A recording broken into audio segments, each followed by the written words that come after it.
अर्जुन उवाच न चैतविद्यः कतरन्नो गरीयो यद्वा जयेम यदि वा नो जयेयुः यानेव हत्वा न जिजीविषामस्ते अवस्थिता प्रमुखे धार्तराष्ट्रा।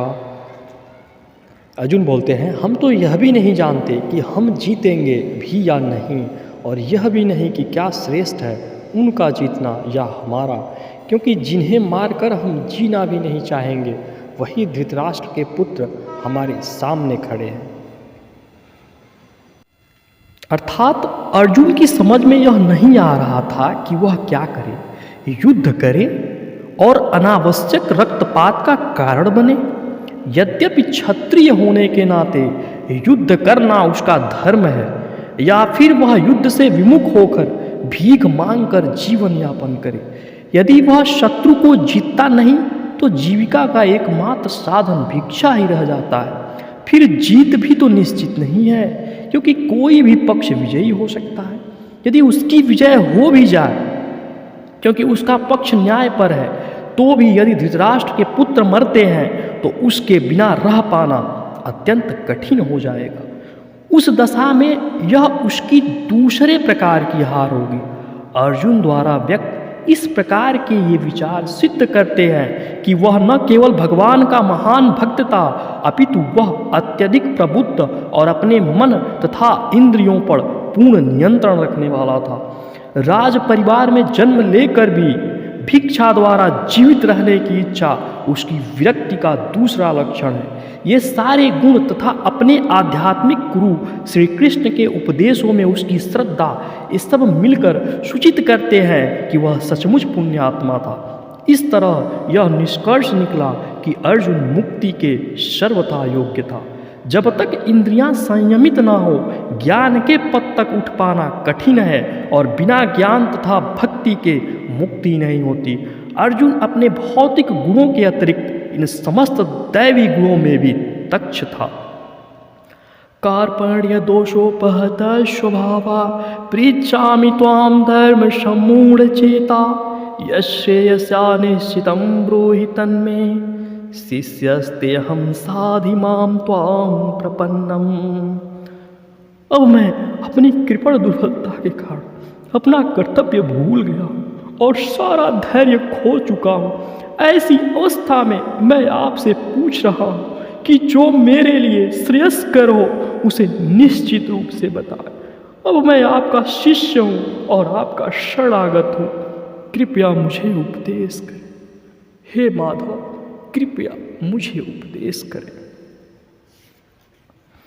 अर्थात यह प्राकृतिक नियम है कि भौतिक कार्यकलाप की प्रणाली ही हर एक के लिए चिंता का कारण है। पग पग पर उलझन मिलती है, अतः प्रामाणिक गुरु के पास जाना आवश्यक है, जो जीवन के उद्देश्य को पूरा करने के लिए समुचित पथ निर्देश दे सके। समग्र वैदिक ग्रंथ हमें यह उपदेश देते हैं कि जीवन की अनचाही उलझनों से मुक्त होने के लिए प्रामाणिक गुरु के पास जाना चाहिए। ये उलझनें उस दावाग्नि के समान हैं जो किसी के द्वारा लगाए बिना भभक उठती है। इसी प्रकार विश्व की स्थिति ऐसी है कि बिना चाहे जीवन की उलझनें स्वतः उत्पन्न हो जाती हैं। कोई नहीं चाहता कि आग लगे, किंतु फिर भी वह लगती है और हम अत्यधिक व्याकुल हो उठते हैं।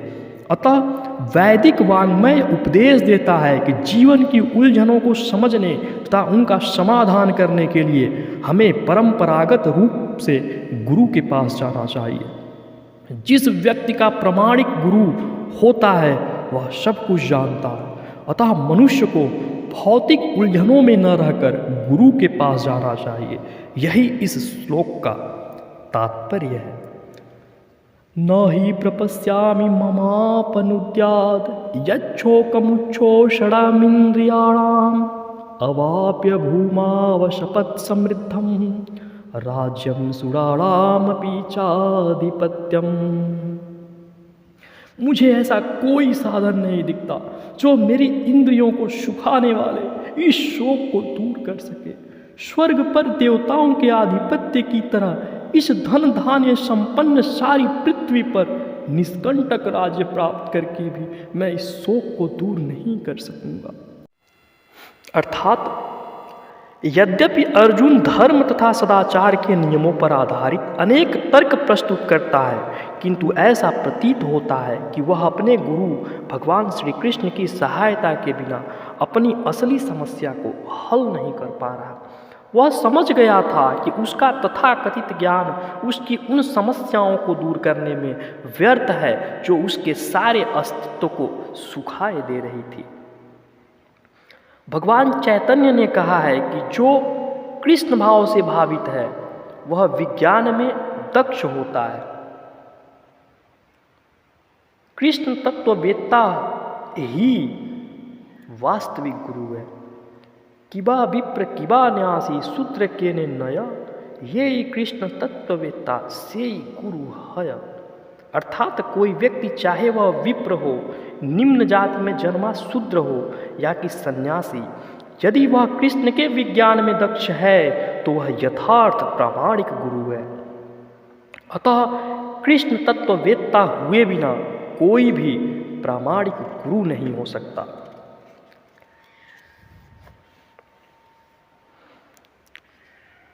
अतः यदि हम सदा के लिए शोक का निवारण चाहते हैं तो हमें कृष्ण की शरण ग्रहण करनी होगी, जिस तरह अर्जुन ने की। अर्जुन ने कृष्ण से प्रार्थना की कि वे उसकी समस्या का निश्चित समाधान कर दें, और यही कृष्ण भावनामृत की विधि है। संजय उवाच एवं उक्त्वा ऋषिकेशं गुडाकेशः परन्तपः न योत्सेति गोविंदम उक्त्वा तुष्यं बभूवः। संजय ने कहा, इस प्रकार कहने के बाद शत्रुओं का दमन करने वाला अर्जुन कृष्ण से बोला, हे गोविंद, मैं युद्ध नहीं करूंगा, और चुप हो गया। अर्थात धृतराष्ट्र को यह जानकर परम प्रसन्नता हुई होगी कि अर्जुन युद्ध न करके युद्ध भूमि छोड़कर भिक्षाटन करने जा रहा है, किंतु संजय ने उसे पुनः यह कहकर निराश कर दिया कि अर्जुन अपने शत्रुओं को मारने में सक्षम है। यद्यपि कुछ समय के लिए अर्जुन अपने पारिवारिक स्नेह के प्रति मिथ्या शोक से अभिभूत था, किंतु उसने शिष्य रूप में अपने गुरु श्री कृष्ण की शरण ग्रहण कर ली। इससे सूचित होता है कि शीघ्र ही वह इस शोक से निवृत्त हो जाएगा और आत्म साक्षात्कार या पूर्ण ज्ञान से प्रकाशित होकर पुनः युद्ध करेगा। इस तरह धृतराष्ट्र का हर्ष भंग हो जाएगा। तम उवाच ऋषिकेशः प्रहसन इव भारत सेनयो उभयो मध्ये विसिदंतम इदं वचः। हे भरतवंशी, धृतराष्ट्र उस समय दोनों सेनाओं के मध्य शोक मग्न अर्जुन से कृष्ण ने मानो हंसते हुए ये शब्द कहे। अर्थात दो घनिष्ठ मित्रों अर्थात ऋषिकेश तथा गुडाकेश के मध्य वार्ता चल रही थी। मित्र के रूप में दोनों का पद समान था, किंतु इनमें से एक स्वेच्छा से दूसरे का शिष्य बन गया। कृष्ण हंस रहे थे क्योंकि उनका मित्र अब उनका शिष्य बन गया था। सबों के स्वामी होने के कारण वे सदैव श्रेष्ठ पद पर रहते हैं, तो भी भगवान अपने भक्त के लिए सखा, पुत्र या प्रेमी बनना स्वीकार करते हैं। किंतु जब उन्हें गुरु रूप में अंगीकार कर लिया गया तो उन्होंने तुरंत गुरु की भूमिका निभाने के लिए शिष्य से गुरु की भांति गंभीरता पूर्वक बातें की, जैसा कि अपेक्षित है। ऐसा प्रतीत होता है कि गुरु तथा शिष्य की यह वार्ता दोनों सेनाओं की उपस्थिति में हुई, जिससे सारे लोग लाभान्वित हुए। अतः भगवत गीता का संवाद किसी एक व्यक्ति, समाज या जाति के लिए नहीं, अपितु सबों के लिए है, और उसे सुनने के लिए शत्रु या मित्र समान रूप से अधिकारी। श्री भगवान उवाच अशोच्यानन्वशोचस्त्वं प्रज्ञावादांश भाससे गतासून गतासूंश्च नानुशोचन्ति पंडिता। श्री भगवान ने कहा, तुम पांडित्य पूर्ण वचन कहते हुए उनके लिए शोक कर रहे हो जो शोक के योग्य नहीं है। जो विद्वान होते हैं वे न तो जीवित के लिए न ही मृत के लिए शोक करते हैं। भगवान ने तत्काल गुरु का पद संभाला और अपने शिष्य को अप्रत्यक्षतः मूर्ख कहकर डांटा।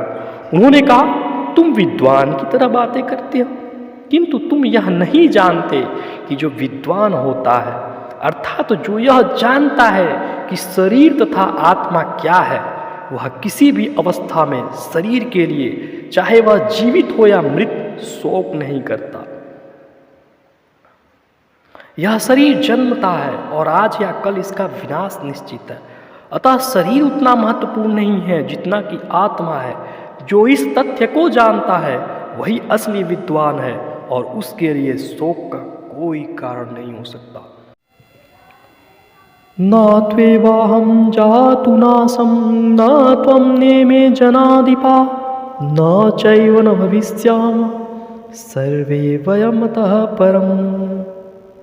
ऐसा कभी नहीं हुआ कि मैं न रहा हूँ या तुम न रहे हो अथवा ये समस्त राजा न रहे हों, और न ऐसा है कि भविष्य में हम लोग नहीं रहेंगे। अर्थात वेदों में, कठोपनिषद में तथा श्वेताश्वतर उपनिषद में भी कहा गया है कि जो श्री भगवान असंख्य जीवों के कर्म तथा कर्म फल के अनुसार उनकी अपनी अपनी परिस्थितियों में पालक हैं, वही भगवान अंश रूप में हर जीव के हृदय में वास कर रहे हैं। केवल साधु पुरुष जो एक ही ईश्वर को भीतर बाहर देख सकता है, पूर्ण एवं शाश्वत शांति प्राप्त कर पाते हैं। यह मायावादी सिद्धांत की मुक्ति के बाद आत्मा माया के आवरण से पृथक होकर निराकार ब्रह्म में लीन हो जाएगा और अपना अस्तित्व खो देगा। यहाँ पर परम अधिकारी भगवान कृष्ण द्वारा पुष्ट नहीं हो पाता, न ही इस सिद्धांत का समर्थन हो पाता है कि बद्ध अवस्था में ही हम अस्तित्व का चिंतन करते हैं। यहाँ पर कृष्ण स्पष्टतः कहते हैं कि भगवान तथा अन्यों का अस्तित्व भविष्य में भी अछूड़ रहेगा, जिसकी पुष्टि उपनिषदों द्वारा भी होती है। कृष्ण का यह कथन प्रामाणिक है क्योंकि कृष्ण मायावश नहीं है। यदि अस्तित्व तथ्य न होता तो फिर कृष्ण इतना बल क्यों देते, और वह भी भविष्य के लिए। मायावादी यह तर्क कर सकते हैं कि कृष्ण द्वारा कथित अस्तित्व आध्यात्मिक न होकर भौतिक है। यदि हम इस तर्क को कि अस्तित्व भौतिक होता है स्वीकार कर भी ले, तो फिर कोई कृष्ण के अस्तित्व को किस प्रकार पहचानेगा। कृष्ण भूतकाल में भी अपने अस्तित्व की पुष्टि करते हैं और भविष्य में भी अपने अस्तित्व की पुष्टि करते हैं। मात्रा स्पर्शा तु कौन्तेय शीत उष्ण सुख दुःखदा आगम अपायिनः नित्या तान तितिक्षस्व भारत। हे कुंती पुत्र, सुख तथा दुख का क्षणिक उदय तथा काल क्रम में उनका अंतर्धान होना सर्दी तथा गर्मी की ऋतुओं के आने जाने के समान है। हे भरतवंशी, वे इंद्रिय बोध से उत्पन्न होते हैं और मनुष्य को चाहिए कि अविचल भाव से उनको सहन करना सीखें। यं हि न व्यथयन्ते ते पुरुषं पुरुषर्षभ सम दुःख सुखम धीरम सो अमृतत्वाय कल्पते। हे पुरुष श्रेष्ठ, जो पुरुष सुख तथा दुख में विचलित नहीं होता और इन दोनों में समभाव रहता है, वह निश्चित रूप से मुक्ति के योग्य है। अविनाशी तु तत्विद्वि येन सर्वं निरं ततं विनाशम् अव्ययस्य अस्य न कश्चित् कर्तुम् अर्हति। जो सारे शरीर में व्याप्त है उसे ही तुम अविनाशी समझो। उस अव्यय आत्मा को नष्ट करने में कोई भी समर्थ नहीं है। अर्थात इस श्लोक में संपूर्ण शरीर में व्याप्त आत्मा की प्रकृति का अधिक स्पष्ट वर्णन हुआ है। सभी लोग समझते हैं कि जो सारे शरीर में व्याप्त है वह चेतना है। प्रत्येक व्यक्ति को शरीर में किसी अंश या पूरे भाग में सुख दुख का अनुभव होता है। किंतु चेतना की यह व्याप्ति किसी के शरीर तक ही सीमित रहती है। एक शरीर के सुख तथा दुख का बोध दूसरे शरीर को नहीं हो पाता। फलतः प्रत्येक शरीर में व्यष्टि आत्मा है और इस आत्मा की उपस्थिति का लक्षण व्यष्टि चेतना द्वारा परिलक्षित होता है। इस आत्मा को बाल के अग्रभाग के 10,000वें भाग के तुल्य बताया जाता है। यदि बाल के अग्रभाग को 100 भागों में विभाजित किया जाए और फिर इनमें से प्रत्येक भाग को 100 भागों में विभाजित किया जाए तो इस तरह के प्रत्येक भाग की माप आत्मा का परिमाप है। इसी प्रकार यही कथन निम्नलिखित श्लोक में मिलता है। केशाग्रसत भागस्य शतांश सादृशात्मका जीव सूक्ष्म स्वरूपोऽयं संख्यातीतो हि चित्कणः। आत्मा के परमाणुओं के अनंत कण हैं जो माप में बाल के अगले भाग के 10,000वें भाग के बराबर हैं।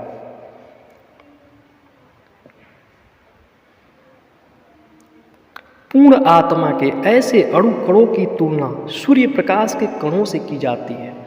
इस सूर्य प्रकाश में असंख्य तेजोमय अणु होते हैं। इसी प्रकार परमेश्वर के अंश उनकी किरणों के परमाणु स्फुलिंग हैं और प्रभा या पराशक्ति कहलाते हैं। अतः चाहे कोई वैदिक ज्ञान का अनुगामी हो या आधुनिक विज्ञान का, वह शरीर में आत्मा के अस्तित्व को नकार नहीं सकता। भगवान ने स्वयं भगवद गीता में आत्मा के इस विज्ञान का विशद वर्णन किया है। अंतवंत इमे देहा नित्यस्योक्ता शरीरिणा अनाशिनो अप्रमेयस्य तस्माद्युध्यस्व भारत। अविनाशी, अप्रमेय तथा शाश्वत जीव के भौतिक शरीर का अंत अवश्यंभावी है। अतः हे भरतवंशी, युद्ध करो। भौतिक शरीर स्वभाव से नाशवान है। यह तत्क्षण नष्ट हो सकता है और 100 वर्ष बाद भी। यह केवल समय की बात है। इसे अनंत काल तक बनाए रखने की कोई संभावना नहीं है। किंतु आत्मा इतना सूक्ष्म है कि इसे शत्रु देख भी नहीं सकता, मारना तो दूर रहा। जैसा कि पिछले श्लोक में कहा गया है, यह इतना सूक्ष्म है कि कोई इसके मापने की बात सोच भी नहीं सकता। अतः दोनों ही दृष्टि से शोक का कोई कारण नहीं है, क्योंकि जीव जिस रूप में है न तो उसे मारा जा सकता है, न ही शरीर को कुछ समय तक या अस्थायी रूप से बचाया जा सकता है। इसलिए अर्जुन को उपदेश दिया गया कि वह युद्ध करे और भौतिक शारीरिक कारणों से धर्म की बलि न होने दे। याएनं वेत्ति हन्तारं यश्चैनं मन्यते हतम् उभौ तौ न विजानीतो नायं हन्ति न हन्यते। जो इस जीवात्मा को मारने वाला समझता है तथा जो इसे मरा हुआ समझता है, वे दोनों ही अज्ञानी हैं, क्योंकि आत्मा न तो मारता है और न मारा जाता है। अर्थात जब देहधारी जीव को किसी घातक हथियार से आघात पहुंचाया जाता है तो यह समझ लेना चाहिए कि शरीर के भीतर का जीवात्मा मरा नहीं। आत्मा इतना सूक्ष्म है कि इसे किसी तरह के भौतिक हथियार से मार पाना असंभव है। जैसा कि अगले श्लोकों से स्पष्ट हो जाएगा, न ही जीवात्मा अपने आध्यात्मिक स्वरूप के कारण बद्ध है। इसे मारा जाता है या जिसे मरा हुआ समझा जाता है वह केवल शरीर होता है, किंतु इसका तात्पर्य शरीर के वध को प्रोत्साहित करना नहीं है। वैदिक आदेश है मा हिंस्यात् सर्वभूतानि, अर्थात किसी भी जीव की हिंसा न करो। न ही जीवात्मा अवध्य है का अर्थ यह है कि पशु हिंसा का प्रोत्साहन दिया जाए। किसी भी जीव के शरीर की अनाधिकार हत्या करना निंद्य है और राज्य तथा भगवत विधान के द्वारा दंडनीय है। किंतु अर्जुन को तो धर्म के नियमानुसार मारने के लिए नियुक्त किया जा रहा था, किसी पागलपनवश नहीं। न जायते म्रियते वा कदाचिन नायं भूत्वा भविता वा न भूयः अजो नित्यः शाश्वतो अयं पुराणो न हन्यते हन्यमाने शरीरे। आत्मा के लिए किसी भी काल में न तो जन्म है न मृत्यु। वह न तो कभी जन्मा है, न जन्म लेता है और न जन्म लेगा। वह अजन्मा, नित्य, शाश्वत तथा पुरातन है। शरीर के मारे जाने पर भी वह नहीं मारा जाता। अर्थात गुणात्मक दृष्टि से परमात्मा का अणु अंश परम से अभिन्न है। वह शरीर की भांति विकारी नहीं है। कभी कभी आत्मा को अस्थायी या कुटस्थ कहा जाता है। शरीर में 6 प्रकार के रूपांतर होते हैं।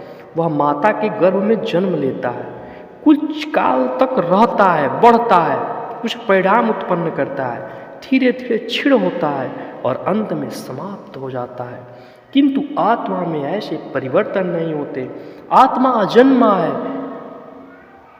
चूंकि वह भौतिक शरीर धारण करता है, अतः शरीर जन्म लेता है। आत्मा न तो जन्म लेता है न मरता है। जिसका जन्म होता है उसकी मृत्यु भी होती है। और चूंकि आत्मा जन्म नहीं लेता, अतः उसका न तो भूत है न वर्तमान या भविष्य। वह नित्य, शाश्वत तथा सनातन है। अर्थात उसके जन्म लेने का कोई इतिहास नहीं है। हम शरीर के प्रभाव में आकर आत्मा के जन्म, मरण आदि का इतिहास खोजते हैं। आत्मा शरीर की तरह कभी भी वृद्ध नहीं होता। अतः तथाकथित वृद्ध पुरुष भी अपने में बाल्यकाल या युवावस्था जैसी अनुभूति पाता है। शरीर के परिवर्तनों का आत्मा पर कोई प्रभाव नहीं पड़ता। आत्मा वृक्ष या किसी अन्य भौतिक वस्तु की तरह क्षीण नहीं होता। आत्मा की कोई उपसृष्टि नहीं होती। शरीर की उपसृष्टि संतानें हैं और वे भी व्यष्टि आत्माएं हैं और शरीर के कारण वे किसी न किसी की संतानें प्रतीत होते हैं। शरीर की वृद्धि आत्मा की उपस्थिति के कारण होती है, किंतु आत्मा के न तो कोई उपवृद्धि है न ही उसमें कोई परिवर्तन होता है। अतः आत्मा शरीर के 6 प्रकार के परिवर्तन से मुक्त है।